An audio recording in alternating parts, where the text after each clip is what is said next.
Words are flowing out like endless rain into a paper cup. Muy bien, muchas gracias, señor obispo, padre abad, Joan. A todos y a todas, muchas gracias. Os tengo que confesar algo, estoy nervioso. Y hacía tiempo que no me pasaba. Eso quiere decir que me estoy haciendo mayor, ¿no?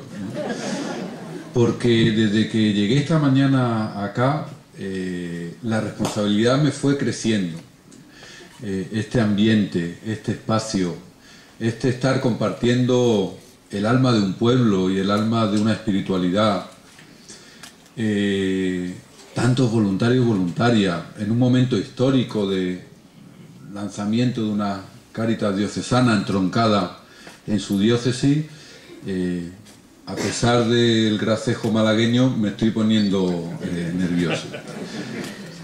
Y yo creo que eso es bonito, lo estoy viviendo como algo bonito, porque es una responsabilidad el compartir una experiencia, una reflexión, una invitación a pensar y repensarnos como iglesia y a pensar y repensarnos como voluntarios de Cáritas. Yo me gustaría simplemente hacer una reflexión muy breve, porque así me lo han pedido, sobre qué celebramos hoy aquí. Pues mirar, hoy celebramos simplemente nuestra vocación. Simplemente o tan profundamente.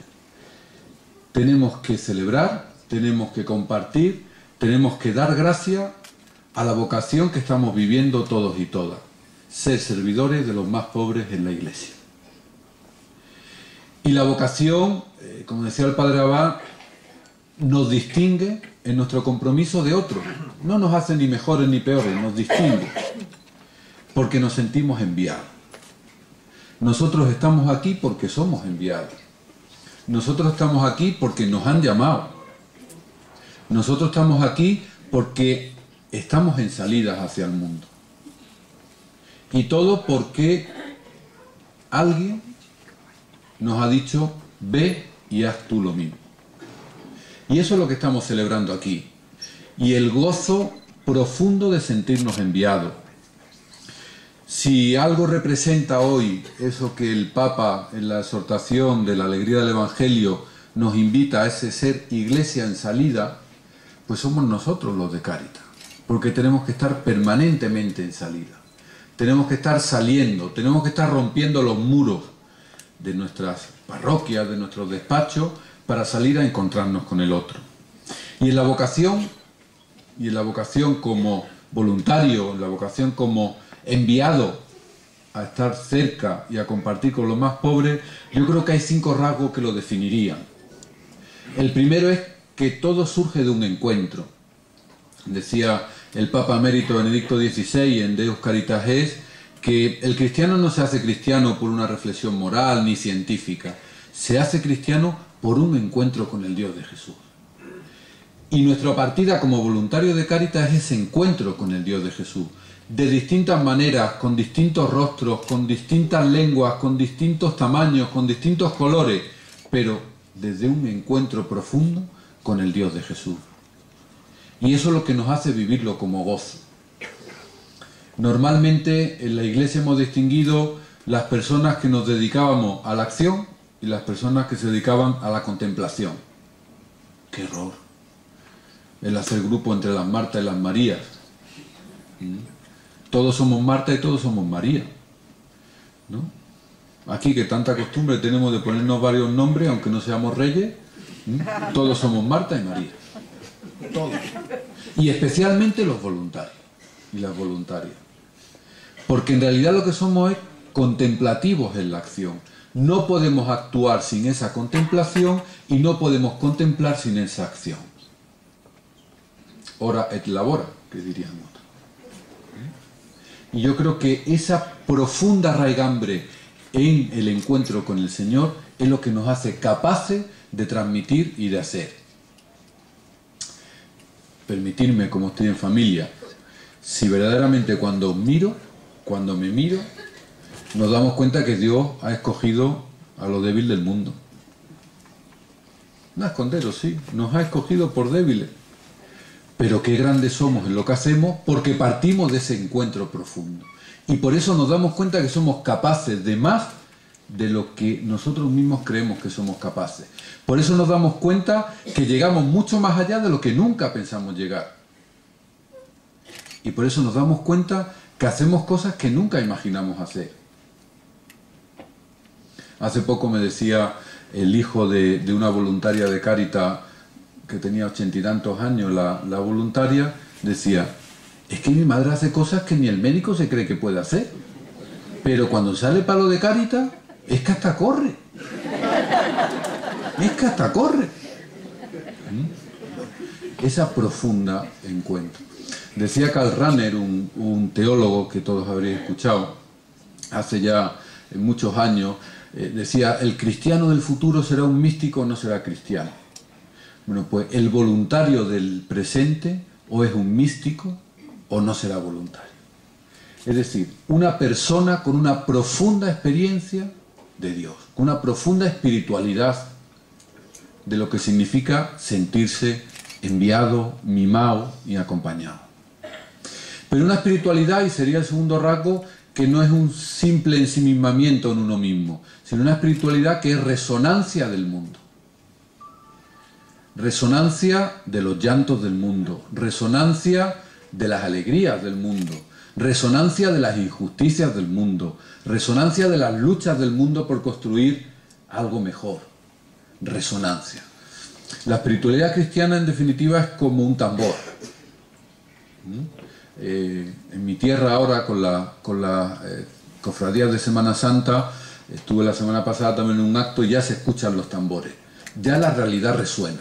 Bueno, pues el voluntario de Cáritas es como un tambor cuyos palillos no domina él ni ella, sino que dominan otros.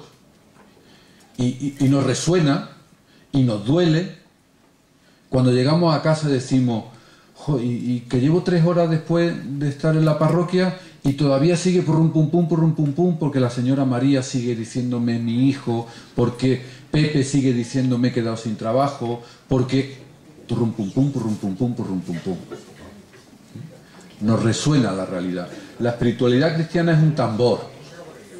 Es una espiritualidad de resonancia, una espiritualidad que podemos decir por eso que nos duele el mundo.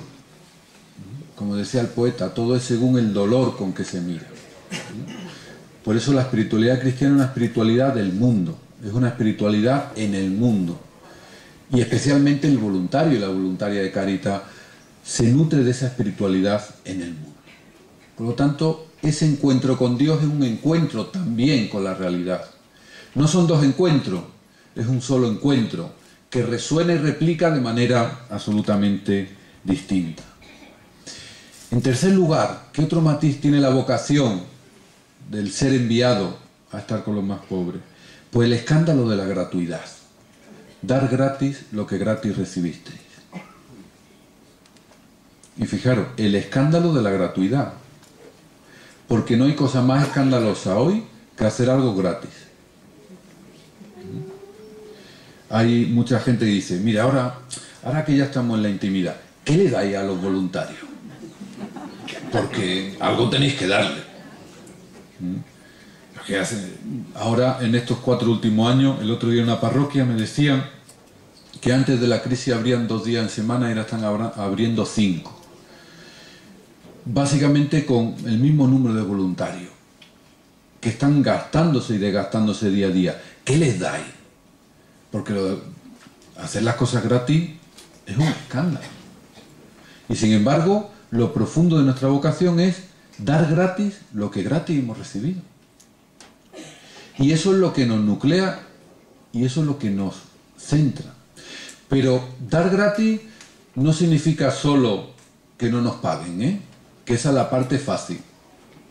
Que no nos paguen en la parte fácil. Esa sería la gracia barata, que diría von Hofstede. Bueno, eso, que no nos paguen. Pero ¿dónde está lo profundo? Lo profundo es el estar sin esperar nada a cambio. Y nada a cambio significa prestigio. Y nada a cambio significa honores. Y nada a cambio significa resultados. Y nada a cambio significa dar gratis lo que gratis hemos recibido. Qué dolor muchas veces cuando vas por las Cáritas y te encuentras alguien y dice, soy el presidente o la presidenta de la Cáritas parroquial. Bueno, ya sabe usted, no, los voluntarios como son, yo soy el presidente.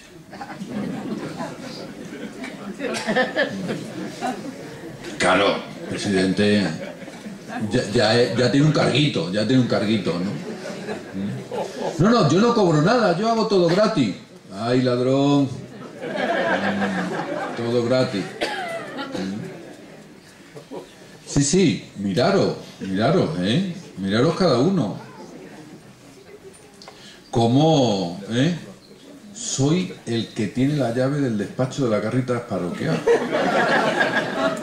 Ríete del abad de Montserrat. Yo la llave en mi despacho. Y a veces esto nos lleva tan lejos. El otro día me contaban un párroco que la voluntaria ha cambiado la cerradura del despacho parroquial. Para que no entre el párroco, porque claro, dar gratis lo que gratis recibimos. Qué difícil es esto, Qué difícil. Pero todavía ya no va por los honores, más difícil os los voy a poner todavía. Cuando salimos del despacho de la Cáritas parroquial, fíjate que el señor Manolo pidiendo y encima me dice que soy una antipática. Encima, que estoy aquí ayudándole, dedicando mi tiempo. Encima me dice, pero que buscamos que nos quieran, que nos alaben. Buscamos darnos. Cuando yo empecé a trabajar con personas sin hogar, hace ya bastantes años, el primer día fue un día sonado, porque aparte de yo no saber hacer nada, de ir con medio miedo, lo primero que me llevé fue un escupitinajo de una de las personas que estaban en el albergue, ¿no? Claro, imaginaros cómo salí de allí, dolido, encima un estudiante universitario, inteligente, guapo, simpático,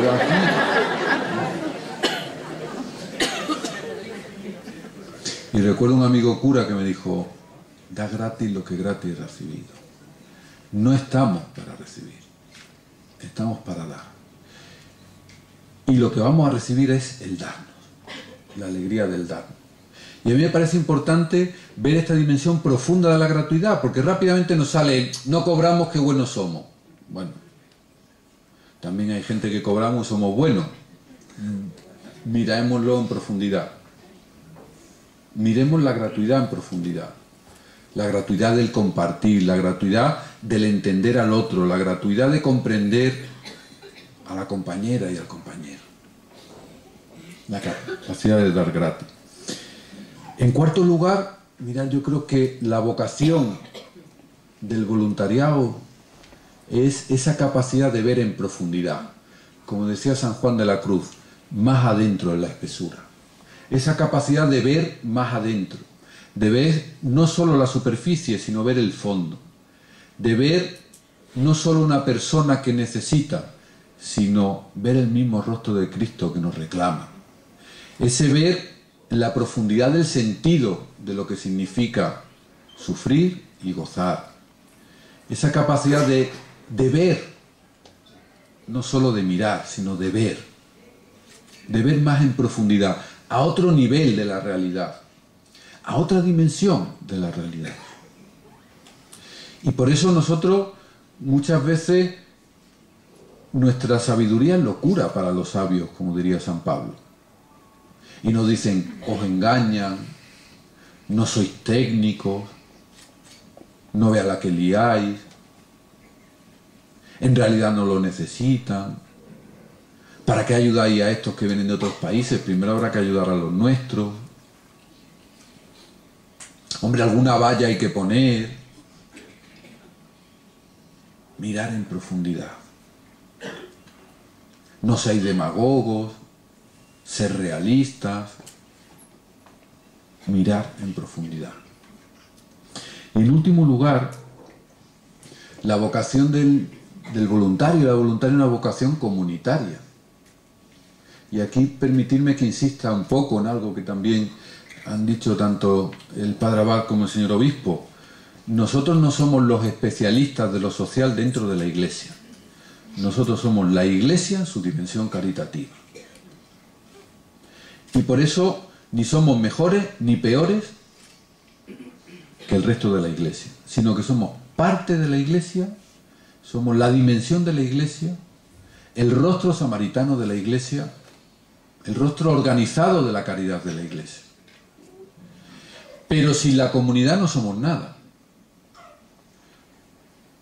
Y por eso una tentación grande que tenemos es la de creernos los especialistas de algo y los mejores, ¿no? A mí una frase que creo que a veces nos define en esos pecadillos que tenemos de soberbia los de Cáritas, ¿no? Que decimos en la parroquia, en cualquier reunión, hombre, nosotros somos los de lo social, estamos con los pobres, ayudando, la caridad, el evangelio de los pobres, y acabamos diciendo algo así como, nosotros somos los mejores, pero nos caracteriza la humildad. Somos los mejores, pero nos caracteriza la humildad. Hombre, los de liturgia, ya sabemos los de liturgia, todo el día rezando, los cantos, esto, wow. Los de catequesis, pues ya sabemos aquí con los chavales. Nosotros somos los de Carita, hombre. Nosotros somos comunidad. Y en el momento que de la caridad hagamos un movimiento especializado, en el sentido peyorativo del término, de no sentirnos entrocados por la caridad, algo falla.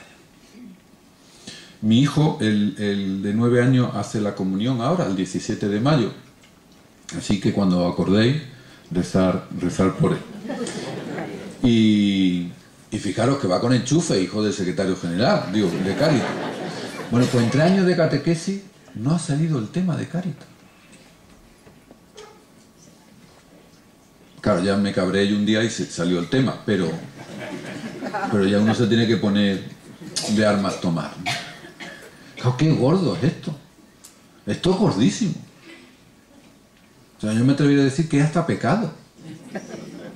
Porque no hay comunidad donde no hay caridad. Igual que no hay comunidad donde no hay Eucaristía, no hay comunidad donde no hay catequesis, ¿no? Pero sin embargo, ese sentirnos en comunidad tiene dos realidades. Una, esa soberbia de los de Cáritas son los mejores, pero también ese olvido a veces, ¿no? Ese olvido, que es un olvido a veces muy simbólico y a veces muy real. Yo recuerdo hablando con un vicario en otra diócesis, digo que...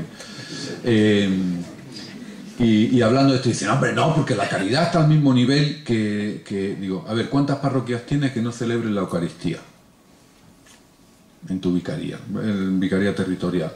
No, ninguna, hombre, ninguna. Hay más o menos, pero todas. ¿Cuántas hay que no tengan una dimensión organizada de la caridad? Hombre, 5 o 6, pero bueno, ya entendemos, ¿sabes? Que claro, esto... Ya está. Porque con la caridad pasa a veces lo que yo llamo el efecto Aracena. Y os voy a explicar, esto es un efecto científico, Aracena es un pueblo de Huelva, donde hay unos jamones riquísimos. Yo os tengo que reconocer que me ponen una butifarra y un jamón de Aracena y me como el jamón, Aunque me haga algún enemigo, tengo que reconocer. Pues una voluntaria de allí me viene y me dice, mira, con la caridad pasa como con los sitios para curar jamones. Digo, ¿cómo?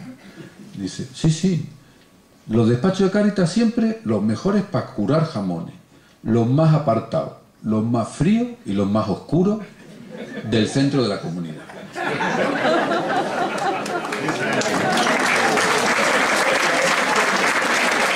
¿Por qué?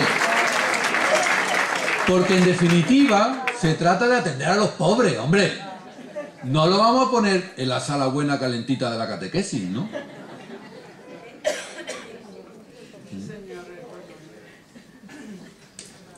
Cuando, si lo miramos desde el Evangelio, en lugar de atención a los pobres es el altar.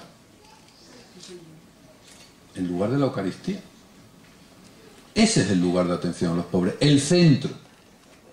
Sin embargo, bueno, a ver, sí, por la parte, porque claro, coinciden las horas, claro, vienen gente pobre con los niños, en fin. efecto Aracena. Y o la comunidad integra la caridad y la caridad está integrada en la comunidad, o la cosa rechina. Por eso es tan importante que una Cáritas diocesana, que una diócesis tenga su Cáritas diocesana. Porque si no es una iglesia coja. Le falta esencia. Y desde esta vocación que tenemos que tener tres movimientos fundamentales. Porque esta vocación con estas características tiene un dinamismo interno que nos lleva a vivirla como una evocación que se transforma en una invitación y acaba siendo una provocación. Evocación, invitación y provocación.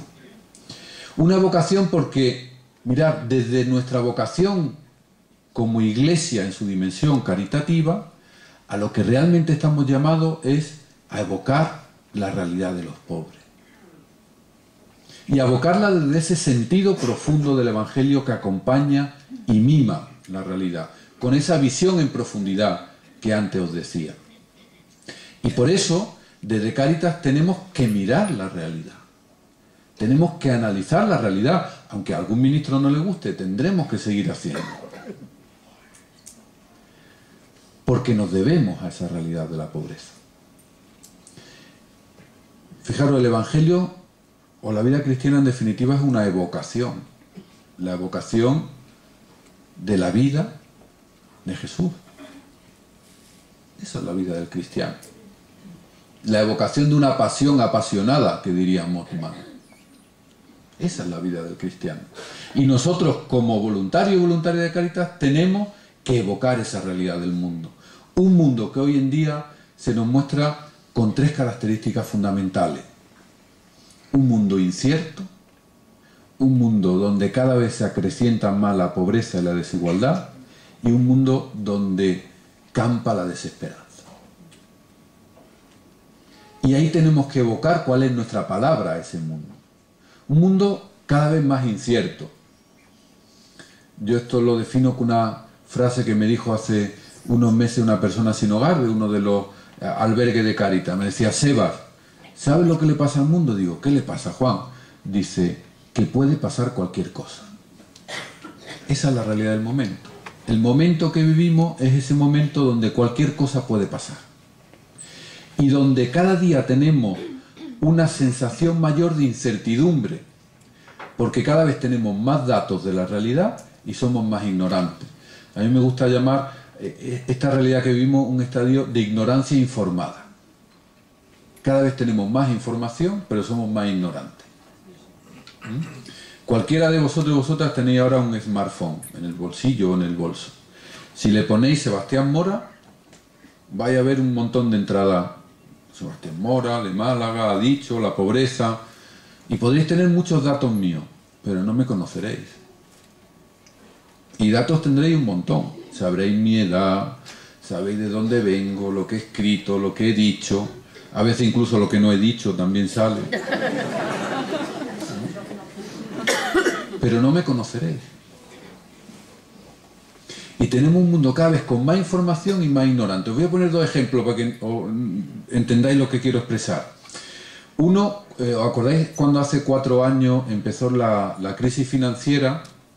Antes se hablaba los lunes en los bares de fútbol. Los lunes por la mañana en los bares entonces se hablaba de la prima de riesgo. No sabíamos, antes por nuestras primas se llamaban Montserrat, Rebeca, encontramos una prima que se llamaba Riesgo. Y hablábamos de la prima de riesgo. Ha subido, ha bajado. Dice, ¿qué significa? No sé, pero ha subido o ha bajado.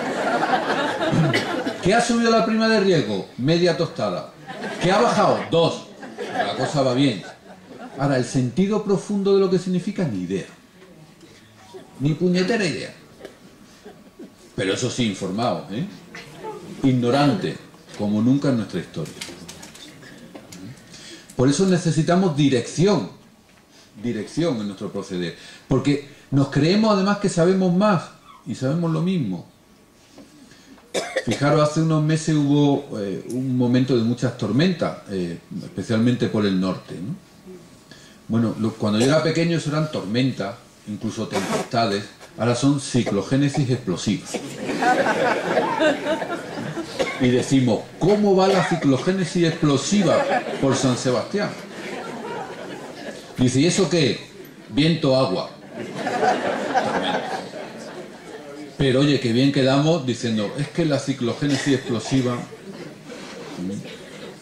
Sin embargo, no tenemos idea. Vivimos en un mundo incierto y necesitamos dirección en ese mundo. Necesitamos valores que orienten toda esa información que tenemos. Esto se ve claramente con los adolescentes. Tienen la mayor información sexual que ha tenido la historia de la humanidad. No tienen ni puñetera idea de sexo. Ahora, información, lo saben todo. Ahora, orden, concierto y horizonte, ninguno. Ninguno, o poco. Bueno, evocar el mundo es reclamar al mundo qué dirección lleva, hacia dónde vamos, con qué marco valorativo nos movemos, porque es esencial. La segunda nota de la realidad, pobreza, exclusión y desigualdad. No me quiero extender porque es lo que veis, tocáis y sentís todos los días. Pero sí permitirme simplemente una nota que creo que es el hecho más significativo que nos está sucediendo, que es la desigualdad social. Porque ya somos un país pobre, pero nos vamos convirtiendo en un pobre país. Un pobre país donde la franja, la fractura entre los que tienen y no tienen cada vez es mayor. Y yo recuerdo una frase que me dijo una campesina salvadoreña, yo estuve por El Salvador, y le decía, bueno, ¿y qué te preocupa a ti? Decía, a mí la pobreza no me preocupa, siempre hemos sido pobres, hemos vivido con muy poco.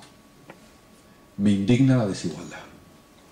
¿Por qué yo no tengo para ir al médico y enfrente, en el barrio de enfrente hay 2 hospitales vacíos? ¿Por qué mis niños no tienen escuela y otros tienen varias escuelas? ¿Por qué yo no veo una película en el cine desde hace años y hay gente que tiene cine en casa? Vídeo. Eso me indigna. La pobreza no me asusta. Y ahora estamos viviendo en Europa, especialmente en España, una situación de fractura social radical, donde cada vez hay más diferencia entre los que tienen y los que no tienen. Porque la crisis no ha afectado igual a todo el mundo. La crisis incluso ha venido bien a aquellos que tienen. Los que tenían, tienen más. La crisis está agrandando eso que llaman los sociólogos, no en perspectiva el efecto Mateo. Al que tiene se le dará y al que no tiene se le quitará. Bueno, eso es la descripción de lo que nos está pasando. Y en tercer lugar, la desesperanza.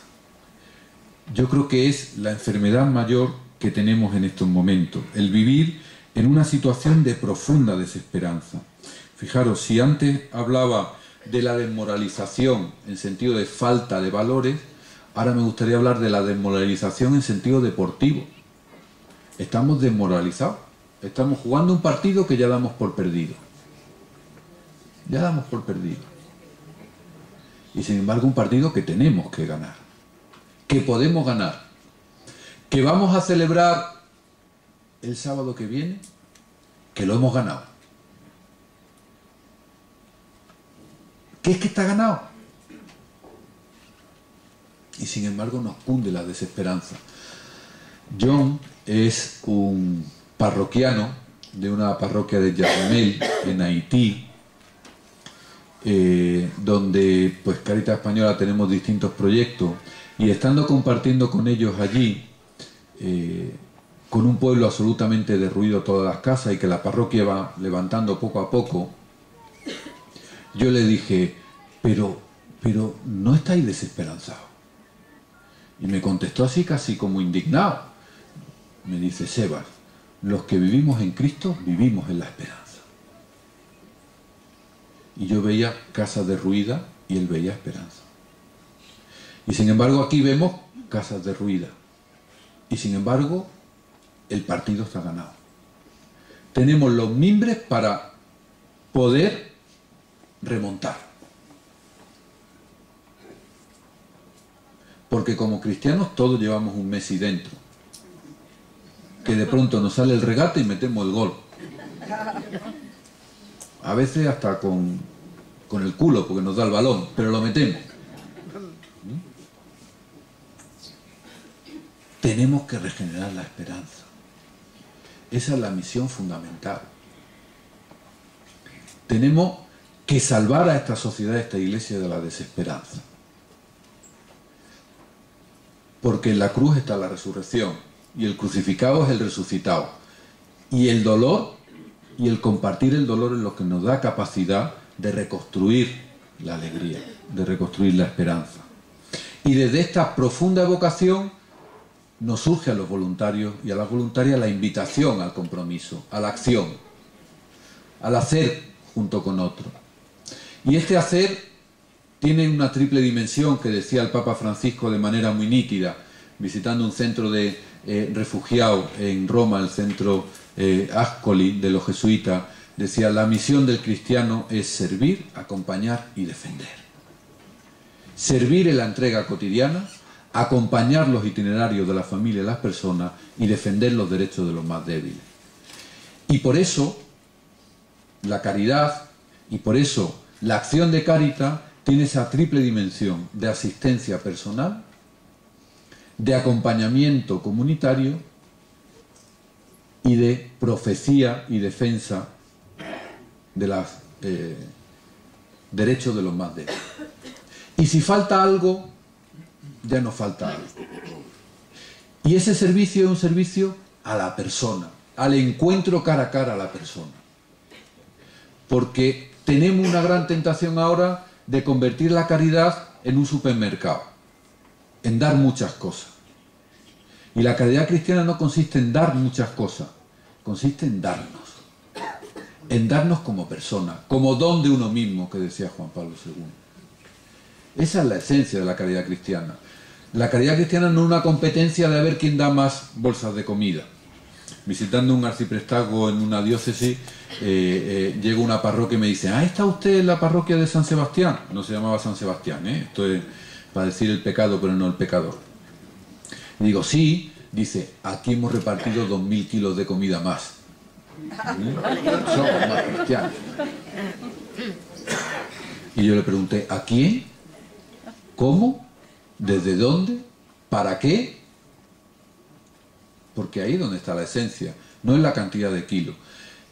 Y la sociedad política, la sociedad civil, la sociedad económica e incluso la Iglesia, a los de Cáritas nos está pidiendo más, más, más, más. Y el Evangelio, la medida del Evangelio no es más. La medida del Evangelio es cualitativa. Es encontrarnos con la persona. No me resisto a contar una anécdota, ya voy terminando, Joan, que define mucho lo que significa el dar y el darnos, el encuentro y no simplemente el repartir, ¿no? Me habéis escuchado mucho esta anécdota, pero la cuento siempre. En una parroquia salíamos de una reunión de Cáritas, de los buenos, no de los de liturgia, no, los de Cáritas, los buenos. Y entró un señor negro con su hijo, un hijo de unos 8 años aproximadamente. Rápidamente los de Cáritas, los buenos, nos acercamos y le dijimos: mire, la tercera puerta a la derecha es el despacho de Cáritas. El hombre fue allí, cogió su bolsa de comida, le dieron la bolsa de comida y volvió otra vez al grupo. Ya claro, vuelve al grupo después de haberle dado una bolsa de comida. ¿Qué querrá? ¿No? Se acercó el hombre muy afectuoso y nos dijo: muchas gracias, pero yo venía a apuntar al niño a la catequesis. Claro, todos sabemos que las personas de color solo vienen a las parroquias a pedir, ¿verdad? Nadie le preguntó el nombre, nadie le preguntó qué quería, nadie. Servicio y encuentro profundo, acompañamiento y defensa. Y tenemos que defender la caridad política como un elemento esencial del dinamismo de la caridad cristiana. Un elemento esencial. nos lo decía Benedicto XVI en Caritas in Veritate, un elemento esencial de la caridad es la caridad que se torna política. Por eso cuando a mí me preguntan, ¿y Caritas se mete en política? Yo digo, sí, no se mete en lucha partidista, pero en política sí, porque estamos construyendo el bien común. Estamos construyendo una sociedad al servicio de la persona. Y esa sociedad al servicio de la persona se construye también, y especialmente desde esas estructuras sociopolíticas. Y por eso decir que el secretario general de Cáritas os ha dicho que os metáis en política, sí, que es distinto de la lucha partidista. Pero meteros, porque tenemos que construir una sociedad nueva desde el acompañamiento a los más pobres. Y esta evocación, esta provocación y esta invitación al compromiso se torna provocación. Y esa provocación significa poner a los ojos de la sociedad que los pobres son los primeros. Y por eso el llamamiento que nos hace el Papa Francisco a ser caricia de la Iglesia al mundo es un llamamiento provocador. Provocador que tenemos que hacer saliendo a las periferias, que tenemos que hacer saliendo a la frontera, que tenemos que hacer accidentándonos. Yo últimamente siempre que hay un obispo que cuando doy una charla se sienta, le digo, ojalá tenga que volver dentro de un año y me diga don Agustín, le he tenido que regañar a los de Cáritas porque es que se me pasaban de la frontera. Digo, eso es bueno. Porque tenemos que preferir, como dice el Papa, una iglesia accidentada a una iglesia enferma. Y por eso ir adelante, más adelante, salir a los caminos, no encerrar en los despachos. Yo tengo un amigo ateo que me dice, oye, mi misión en la vida es convertirlo. Digo, porque lo quiero un montón y quiero transmitirle lo mejor que yo tengo, ¿no? Dice, las cosas que me da a leer del Evangelio, el Jesús andaba siempre por los caminos, los de Cáritas está ahí en un despacho. Digo, algo os pasa. Salir a los caminos, buscar, no contentaros con lo que hay, tenemos que ir más allá. Tenemos que tener nuevas vías, nuevas formas, pero siempre, siempre, siempre sabiendo cuál es nuestro sitio. Y el sitio de la Iglesia y el sitio de Cáritas siempre será el mismo.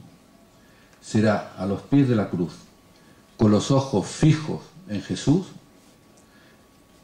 con la Virgen de Montserrat al lado, abrazando a todos los crucificados de la tierra. Muchas gracias.